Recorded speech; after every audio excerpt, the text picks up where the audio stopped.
साथियों, एनएएस सर्वे mock test online चढ़ना है। ये कैसे चढ़ना है इस वीडियो में देखेंगे।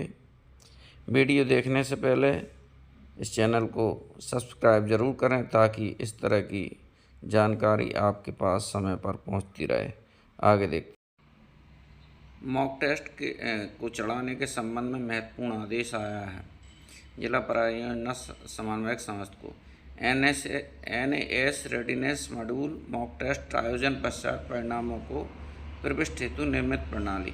इसके संबंध में ये 10 अक्टूबर का आदेश है। इसमें 3 बार मॉक टेस्ट लेना है। इनकी डेट डली है। इसके संबंध में मैंने पहले वीडियो डाला था। अब इसको मॉक टेस्ट लेने के बाद इसको कक्षा में दर्ज सभी बच्चों का लेना और जो बाद में उपस्थित हो उनका बाद में भी लेना। इसको सालावार संधारण करना है। कक्षा 3 का अलग और 6 का अलग, है ना। मॉक टेस्ट परिणाम संकलन के पश्चात प्रत्येक मॉक टेस्ट आयोजन के पश्चात 1 सप्ताह के अंदर तीनों मॉक टेस्ट के परिणाम को प्रविष्ट करना है। प्रपत्र 1, प्रपत्र 2 कक्षा 3 के लिए। इस तरह मॉक टेस्ट प्रपत्र 2 मॉक टेस्ट परिणाम संकलन का है। इस परिणामों की प्रविष्टि के लिए प्रपत्र 1 को आधार बनाया जाएगा और इसके आधार पर सही हल किए प्रश्नों की कुल संख्या को प्रश्न पत्र में अंकित किया जाना। मॉक टेस्ट आयोजन के पश्चात परिणामों को संकलित करने के लिए ये साइट दी हुई है। और ये मान लो आपका सतत MP ऐप नहीं खुलता तो ये स्कैनर को स्कैन कर करके भी हम चैट बॉट पर पहुँच सकते हैं और वहाँ से हमारी प्रक्रिया। इसमें निम्न प्रक्रिया है। चैट बॉट पर कार्य कैसे शुरू करें। प्ले स्टोर से स्विपचैट ऐप को डाउनलोड करें, अपने मोबाइल नंबर दर्ज करें, OTP प्राप्त करें, लिंक अथवा QR स्कैन कर सतत चैटबॉट प्राप्त करें। चैटबॉट पर हाय लिख कर भेजें, अपनी भाषा को चुनाव करें, यूज़र ID दर्ज करें। और इस तरह से यूज़र ID में ध्यान रखना है कि हमें कैपिटल लेटर में ही यूज़र ID डालना है, तभी वो लॉगिन होगा। कक्षा 3 के लिए 45 प्रश्न होंगे और कक्षा 6 के लिए 60 प्रश्न, जिसमें सही उत्तर देने वाले विद्यार्थियों की कुछ संख्या भरी जाना। ये इसके संबंध में ये प्रपत्र 1 है कक्षा 3 के लिए। इस पे पूरी जानकारी मॉक टेस्ट जांच करके भरना। फिर ये है प्रपत्र 2, इस पर भी परिणाम को संकलन करना। इसी तरह ये कक्षा 6 का प्रपत्र है, इस पर हमको सारा डाटा संकलित करना। अब मैं आपको बताऊंगा कि ऐप पर कैसे काम करना है। हम प्ले स्टोर से स्विपचैट ऐप को डाउनलोड कर लें। डाउनलोड करने के पश्चात हम देखेंगे कि इसमें क्या क्या प्रोसेस है।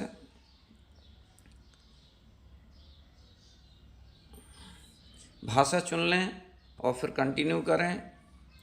फिर इसके बाद में अपना मोबाइल नंबर भरें। मोबाइल नंबर भरने के बाद में OTP वेरीफाई होगी। वेरीफाई होने के बाद में हम सतत MP चैट बॉक्स पर पहुंच जाएंगे। ये हम आ गए सतत MP चैट बॉक्स पे। इस पर देखें, हाय लिख दें हम सबसे पहले। हाय लिखने के बाद में इसमें हम आगे भाषा चुनेंगे। भाषा चुनने के बाद में हम आगे भाषा चुन लेंगे। भाषा चुनने के बाद में हम फिर इसके बाद में अपनी यूनिक ID दर्ज करेंगे।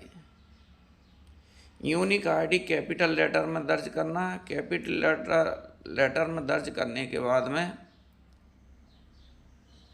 ये पूरी प्रोसेस शुरू होगी।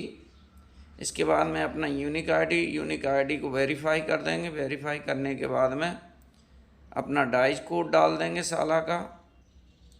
और डाइज कोड डालने के बाद में ये पूरा निकल आएगा। अब नंबर कैसे चढ़ाना है इसको हम आगे देखेंगे।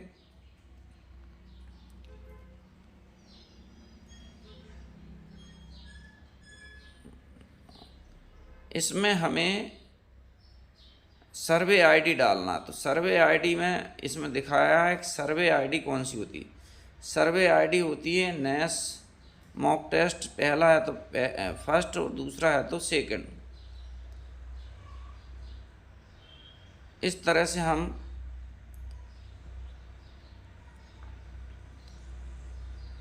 अब ये मॉक टेस्ट आईडी है, इसको कैसे फिल करना है बॉक्स में, ये इस तरह से मॉक टेस्ट -0 फर्स्ट और तीसरी के लिए तो 03 और अगर 6 के लिए तो 06। ये मैं आपको डाल कर भी बता रहा हूँ कि किस तरह से इस बॉक्स में हमें सबसे पहले सर्वे आईडी डालना है।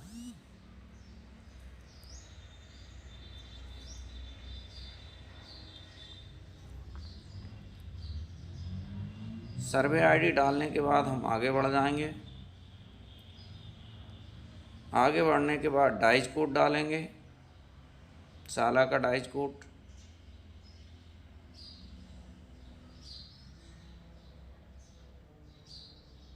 फिर आगे बढ़ जाएंगे। डाइज कोड डालने के बाद अपनी यूनिक आईडी डालेंगे टीचर की। यूनिक आईडी डालने के बाद में फिर हम भाषा चुनेंगे, क्लास चुनेंगे जिस क्लास का हमको करना है, फिर कुल दर्ज कक्षा 6 या 3 में दर्ज बच्चों की संख्या डालना है। आगे बढ़ जाएंगे। इसके बाद में कितने उपस्थित हुए, कितनों ने मॉक टेस्ट में शामिल हुए, वो संख्या डाल देंगे दर्ज में से। इसके बाद में मान लो प्रश्न 1 में 18 बच्चों ने सही किया तो उनकी संख्या डाल देंगे। इसी तरह दूसरा प्रश्न में जितने कुल बच्चों ने सही उत्तर दिया, सही उत्तर जितने बच्चों ने दिया प्रपत्र 1 में जो हमने एंट्री की है उसके आधार पर हम सारा चढ़ा देंगे और आगे बढ़ते जाएंगे। इस तरह हमारा पूरा डाटा फिल हो जाएगा।